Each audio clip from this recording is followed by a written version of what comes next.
November 14th has two game releases, Urban Champion and Mappy.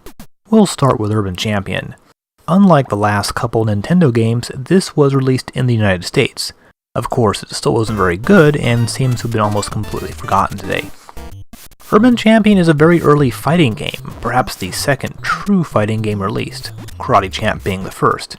There were a few sort of proto-fighting games that came out earlier, and this is pretty simple. The object is basically to hit the other guy.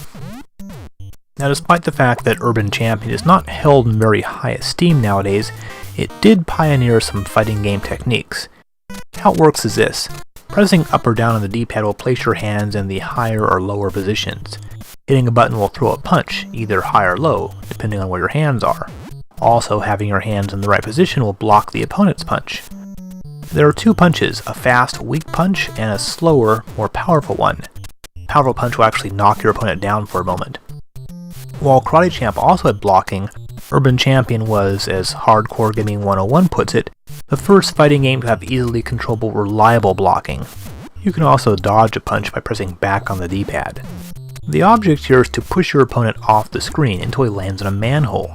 Then you'll win the round, and a random stranger will throw confetti on you. You only have about a minute to bask in the confetti-strewn glory, since the fight will begin a few seconds later. And so it goes, and there's only one opponent in Urban Champion.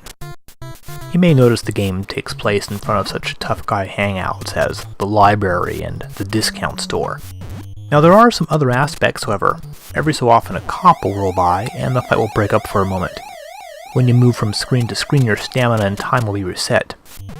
Stamina and time are not really that important, but if your stamina reaches 0, you'll be unable to fight for a moment, and if the time runs out, the cops will come and arrest the opponent with the lowest stamina. Why they only arrest the guy who's losing the fight, I don't know. So Urban Champion is sort of dull and repetitive and doesn't have many fancy features of modern day fighters like multiple characters, but it definitely has its place in the history of the fighting genre.